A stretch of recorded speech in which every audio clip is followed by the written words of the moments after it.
guys, it's Kelizmccoy and welcome back to the Southern Sagittarius. Today I am here with my April book haul.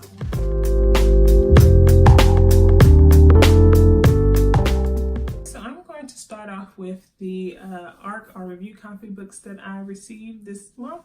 So let's get into it. First up from St. Martin's Press is The Girl the Sea Gave Back by Adrienne Young. This is a book about a girl named Tova. I think I'm pronouncing her name right.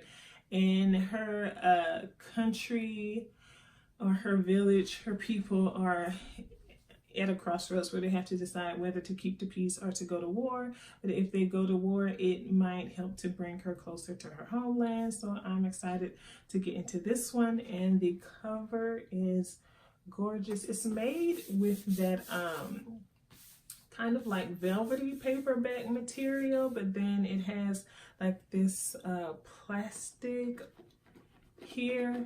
You can hear that, and it's amazing and it feels so good. So I can't wait to get into this one. Then from Forever, I have Jill Chavez' Second Chance Summer. Summer is coming up, so this is going to be the perfect read. I've already started it and I just have to finish it, and I will let you guys know my thoughts on it when I'm done. And then a book that I was really hoping that I would get is What Doesn't Kill You Makes You Blacker. This is some memoir essays by Damon Young, and if you don't know Damon Young, he is one of the co-creators of Very Smart Brother. And oh my gosh, I'm so excited to get into this. Like, I thought I was going to get into it over spring break and stuff, but something always kept happening. Like, we had these series of superstars and then our power was out. It was crazy. But yes, I'm going to sit down and just devour this. It's just over 300 pages, like 305 pages, so I can definitely get that read in a day. But that's going to be good stuff, and this one is already out. Then the next two books I have are from the Backstagers series. I have the Backstagers and the Ghostlight, and then I have the Backstagers and the Theater of the Ancients. Both of these are written by Andy Mientus and illustrated by Ryan Sy. And so far, I'm reading the first book with my son, and so far it's a book about a group of kids who are part of their school's drama club, but it's not just any school. It's like, well, I guess they go to a regular school, but the drama club and the drama club area is magical. So I'm excited to finish this up. Like, this book really drew me in, and it has a diverse cast of characters. You know, there's some LGBTQ rep in here, so I'm excited about that, just to finish reading it. So far what I've read, I feel like the rep is positive representation, but you know, I haven't finished the book, so I'm going to finish the first one and then finish the second one. But so far I really like it. Like, I was one of those kids who wanted to be in my school's drama club, but I never made it. So it's nice to read these books. And like, there's no, I'm trying to see, yeah, there are pictures. That's why I said there aren't pictures, but yeah, there are a few pictures. So, but it's a really good. The next three books I have are all cowboy romances. Like, cowboy romances are one of my weaknesses when it comes to the romance genre. I am a Southern girl, a country girl at heart. I love anything that has to really do with like giving you that ranch farming Southern country feel. I'm down for it. So I have from Sarah Richardson, Colorado Cowboy. Then from AJ Pine, I have Hard Loving Cowboy, and then Second Chance Cowboy, also from AJ Pine. And I cannot wait to get into those. Then I have from Katie McAllister, Day of the Dragon. This is part of a series, and this is not the first book, if I'm not mistaken. So I definitely want to get the first book before I get into this one. And oh my gosh, this is a whopper. It is almost 700 pages. and it's a paranormal romance, I do believe, so I cannot wait. Next, I have Hollow Kingdom by Kira Jane Buxton. I cannot wait to get into this. Like, the cover is so cute. I love the little raven, then it's got the dog, and then this little vine thing, and the city, and all of that stuff. And on the back, it has like the octopus, or as my son called it when he saw it, the Kraken. So it looks like it's going to be. Next up, I have another book that I have been wanting to get into, and it is Star-Crossed by Minnie Dark. And this is a book about a girl named Justine. She's a Sagittarius. Her, the guy she had a crush on, they were childhood sweethearts, but you know, she still has a crush on him as well. His name is Nick. He's an Aquarius, and she's single. And I think he becomes single. And anyway, she works for like a newspaper, and she writes, of course, the horoscope section. So I think he writes into her for advice one day, and she knows it's him. And so she's at this point where she has to kind of, does she give him advice on, you know, leading him to date her again, or just leading him to date somebody else, since I think he's looking for like true love. But listen, I love a good second chance romance, so I am all about this. And the cover is amazing. Plus, with this channel being called Southern Sagittarius, and me being a Sagittarius, and then the main character from this book being a Sagittarius, this is meant to be. This has to be good. I have Her Father's Secret. This is by Sarah Bladel. Oh my gosh, so I had been overdosing on YA and romance for like months now, and I really wanted to get back to my first true love when it comes to books, which is thrillers. So I'm so excited to get into this. I think this is about a girl whose father dies, and then like after his funeral and everything, she starts to uncover all of his secrets.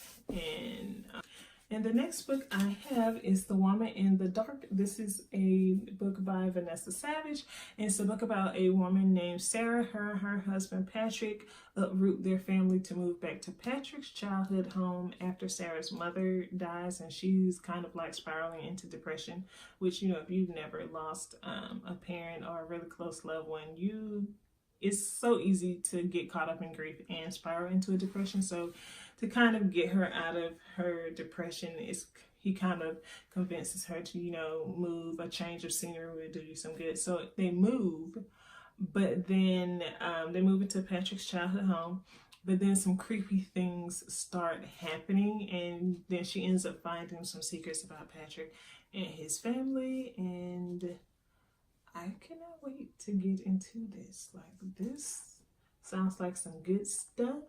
I have some predictions about what I think she's going to find out about Patrick, but I'll save those. Then I have When a Duchess Says I Do by Grace Burrows. I think that's how her name is pronounced. And this is a historical romance, as you can see for the cover. I love historical romances, so I cannot wait to get into this. And I have read some of Grace's other books. And the next book I have is Travelers by Halan Habila. And this is a book about a Nigerian who moves to Berlin with his wife. And he moved because he had a fellowship to an art school, and when he gets there, he kind of learns that even though he's kind of lived a privileged, or I guess above average life than most of the other people from his country, that when he runs into these other Africans from other different countries in Africa, he realizes that, you know, he's no better than them, that, you know, they're all, at the end of the day, they're all Black. And I cannot wait to get into this, and he's going to overcome that. Like, how does he go from looking down on them to realizing that, hey, at the end of the day, we're all Black? and just seeing how he rights his wrongs and checks his privilege at the door, and to see if he actually can build a friendship. Like, do these characters then, you know, accept his apology or his change of heart? So on to my library books. First up from the library, I have You Are a Badass at Making Money by Jen Sincero. Like, there's not much to say on this book. I think everybody and their mom has read this or heard about it. It's from her You Are a Badass series. There are 3 books in this series so far. I cannot wait to get into that. I started it, but then didn't finish. I picked up Pride by E.B. Boy. It's a Pride and Prejudice retelling. Then I picked up Captain Underpants and the Sensational Saga of Sir Stinks-a-Lot for my son. We do 30 minutes of reading every day, and he loves Captain Underpants. I picked up The Book Jumper. I picked this book up last year, like right before Christmas, but I didn't get to it, so I'm going to get into it. It's about a girl named Amy who doesn't know how to read. She moves in with her grandmother, and her grandmother is like, you know, if you're gonna live here, you're gonna have to know how to read, girl. So in the midst of learning how to read, Amy also learns that she can jump into books, like literally, bloop, jump into books, like Blue and Steve on Blue's Clues when they get mail or books and they jump into the little books. This is Amy. I'm excited to get into this. This is also a series, but my library only had the first book, so I'm gonna read this and then see if I want to carry on with the series. But I started it like when I got it, and the little bit that I read was good, and then I kind of flipped through and I saw that she jumps into a Sherlock Holmes book, and I love Sherlock Holmes, so I'm definitely gonna make sure I get to this time around. Next, I have Before We Were Wicked by Eric Jerome Dickey. Now listen, Black folks, don't come for me. I have tried to get into Eric Jerome Dickey books before because I always hear from other Black folks how he is such a great writer and author, and how his books are just like the quintessential Black experience. They're so relatable, but sometimes over the top as well. And I don't know, it just wasn't working for me with some of his other books. And I have tried to read like 3 of his other books before this. So I picked this one up, and I am really hoping that I'm going to be able to get into this book. Like, I want to be able to say I have read an Eric Jerome Dickey book from cover to cover without DNFing it. So far, that has not happened, but I'm hoping this is going to be the book where it clicks for me. Also for my son, I picked up Bad Kitty, Puppy's Big Day. My daughter loves the Bad Kitty series, so I'm sure my son is going to love it as well. It has lots of pictures. The sentences and things aren't like super long. It's not full pages of words, and these kinds of books are great if you have a reluctant reader. The story will definitely catch them, if nothing else. And so because the story is so funny and it goes so fast paced, they're going to be reading and having a good time and not even realize that, hey, I'm learning as well. So I'm excited to get to that. Next, I have A Blade So Black by L.L. McKinney. I have read pretty much most of this book. I have a little bit left to read. I cannot wait to finish it up because there is a sequel coming out, and I checked this book out from the library because I don't want to mess up my own copy. And see, that's the thing about me. I would check out books from the library that I already own because I don't want to mess up my own copy. Does anybody else do that? Let me know if you do that in the comments.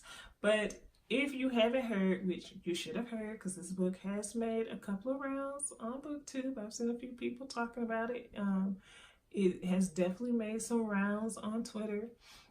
But it is a Alice in Wonderland retelling. Our Alice is Black.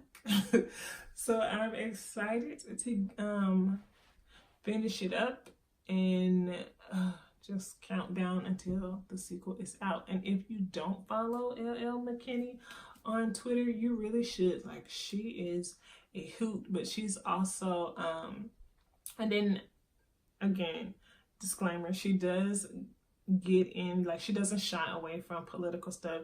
She is really vocal about racism and all of that stuff, especially in the publishing community. But if you like that kind of stuff, and then you like someone who's like, she's funny, sometimes she'll do like little jokes and things, I enjoy following her. She's cool. So I'm going to finish that. Definitely pick that up. If you like Alice in Wonderland, even if you don't like Alice in Wonderland, give it a read. I'm sure you're gonna like it. Then the book that everybody is talking about, on the come up, by the Angie Thomas. Yes, the Angie Thomas who wrote The Hate You Give. Yes, The Hate You Give, that was turned into a movie, and on the come up is coming to theaters hopefully soon. Like, I don't want to have to wait a long time since she already said there is a movie coming for it. I'm just ready, like, let's do what we gotta do, studio people. But this is a book about a girl named Bree. Her dad was a famous rapper. She wants to be a rapper, and this talks kind of about her struggles as being a female in the rap industry. And of course, I feel like if you listen to rap or you're a true hip-hop head, then you know about the kind of struggles and double standard that female MCs have to go through. I mean, like Salt and Pepper, it wasn't easy for them to be taken seriously. Queen Latifah, MC Lyte, even down to like Nicki Minaj and Cardi B and Lil' Kim and Lady Rage. And listen, if you listen to rap and you like hip hop, then you know. Hoping this book does not tear me up like The Hate You Give did, but I'm gonna have my Kleenex on standby just in case. Lastly, I picked up Black Leopard Red Wolf by Marlon James. This is definitely one of those a booktube made me check it out books. Like, I absolutely love the cover. I've been obsessed with the cover since the cover reveal, since I saw it. But I started hearing like some mixed reviews. Like, a lot of people are hyping this book up just to hype it up. And so I'm curious to read it for myself and see what I think, because I'm definitely one of those people who will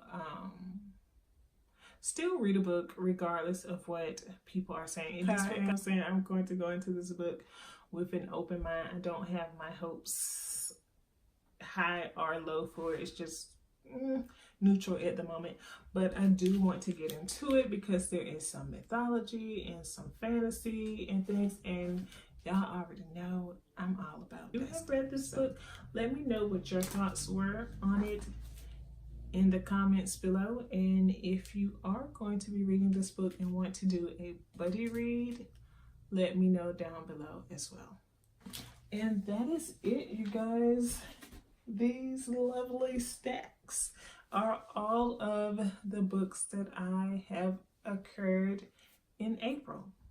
I'm hoping, and I'm going to try really hard not to occur any more books in May, because I have a lot to work my way through. Let me know what you guys picked up this month. Also, let me know what you guys are looking to get into as far as reading next month. Let's, talk it up in the chat box, and I will see you guys in my next video. Bye.